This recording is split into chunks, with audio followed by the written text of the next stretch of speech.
and the United Nations also contributed monetarily, and we provided helicopters, we provided equipment and other materials. It is in that light that today we are signifying the handing over of one motor vehicle, a Nissan Patrol, so that we can strengthen the mobility of the State High Elections Committee in the conduct of the elections awareness and conduct of training, delivery of materials, and their travel throughout the state. This state has got 5 counties, and the infrastructure is not good enough. We wish we can do more, and we will continue to do more to support you. And today we have also handed over some light gifts. We are handing over 100 files which are going to be used by the HEC. We are also handing over some 30 notebooks, and we have provided 4 jackets for the officials to wear so that they can be identified. There are also some magazines. In addition to that, we've just finalized the construction, the QUIPS project, which the chairperson was referring to. We are building a hall which we have funded fully, 100% fully, and construction is now going on because the monies have been donated. So we will promise you that we will continue to provide more. When this office is built or this hall is constructed, we are going to install solar power so that they can be able and their computers for communication and printing. There will also be some light furniture which will be provided under the same funding. We do hope that we may also be able to contribute and donate more furniture, more hardware furniture to this center so that they can have a data center. Because doing election is a very complex scientific process. It involves, first of all, we have to provide awareness to all the citizens of Northern Bahr-el-Ghazal.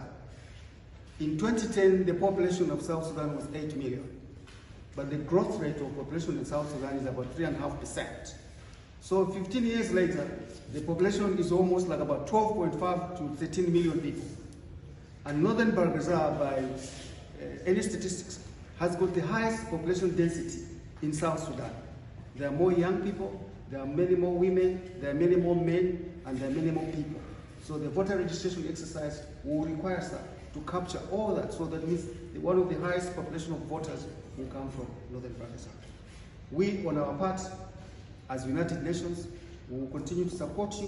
Whether we are here or we are not here, we will continue to support you in every way possible. So we look forward to the success of next year's election.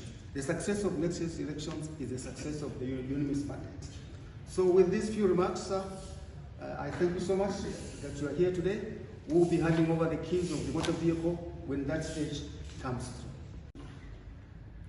And all who are in attendance to this, good morning. Good morning. That is great. I'm very happy and thankful for this particular time that I was just informed by the Deputy Governor to come to you and witness this beautiful handing over of motor vehicle to check. This is great. As a government, we are so happy and thankful for this opportunity.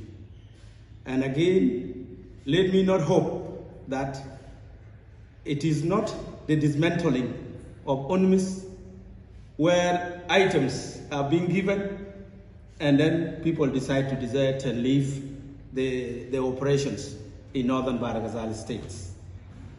Let it be the good intention, as I heard from you, as the head of UNMISS, that the intention is to build this site, to build this government, to build the Northern Bahr-el-Ghazal, to be able to stand alone, to be able to conduct the upcoming elections in a professional way, and able to have a proper data that are actually stored, able for the people of Northern Bahr-el-Ghazal state to know their status, to be able such that when they are making budgets, they are able to refer to the data. It is not only election alone, data require many things. And you have helped us, as I have seen, that the handing over the vehicle ceremony now we are doing, the vehicle will be used to facilitate the movement of the officials to reach to the far end of northern Baragazal, to be able to collect data, to be able to connect the counties with the headquarters. This is amazing and this is wonderful. If the vehicle is handing over for these services, for this purpose, this is part and parcel of mandate of UNMISS to support South Sudan as a country. Because it is not only the vehicle alone, there are many things as it has been already outlined by previous speakers. UNMISS mandate in South Sudan did not come voluntarily. They came as a demand, as a request by the government and people of South Sudan to come and serve and deliver such services to our people. This was the reason why the UNMISS was invited. It was not, and not only to select some part, no, in the country. They were called to come and cover the entire states of South Sudan, wherever the services are needed. If the services are needed here in northern Baragazal, it is the UNMISS mandate to deliver those services. Thank you for bringing this. Thank you for continuing support of our people in northern Baragazal state. Otherwise, if you look at how other communications are ongoing, it is very discouraging to hear that northern Baragazal UNMISS are planning to close and join to another states. You know, if you look at that context, the UNMISS becomes limited in delivering the services that are actually intended of them to give to the people. If the services of UNMISS invitation to come to help government and people of South Sudan should not be limited only to some states. It has to be felt across the counties and states of South Sudan, including Payams and Bomas. But if UNMISS are selective to specific locations, where did they draw that decision? Was it in the letter when the UNMISS was invited to come and serve in South Sudan?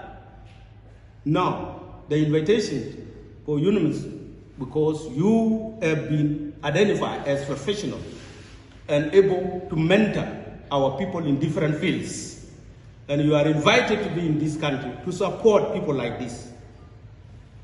If you are crippled somewhere, you are unable to reach somewhere, you are only limited to a certain location, that does not constitute the UNMISS mandate. The UNMISS mandate is to serve people of South Sudan across the country without segregations, without being biased. They should pick the principles of the United Nations, the principle of humanity, the principle of impartiality, the principle of neutrality, the principle of independence, to operate and serve the people of South Sudan. This will make our people to be very happy and to be seen they are part and parcel of the United Nations. The United Nations formation does not exclude South Sudan as a country. The country makes up the United Nations to be called the United Nations. Therefore, the privileges and support that are given to other nations, South Sudan has the right to get those services. I request and I ask the United Nations again, and I said it the other week, to reconsider their decision. Because the decision, if it is taken not in conformity with the government of South Sudan, that decision will be biased. It is not right decision. If it is in conformity with South Sudan way of handling, in South Sudan way of inviting United Nations by them to come and help people, then you are on the right track. Please take neutrality and impartiality as key and serving humanity wherever they may be, as key and partial pillars that drive UNMISS. The UNMISS should not be seen biased. The UNMISS should not be seen segregation a certain side, and favor a certain side. If you have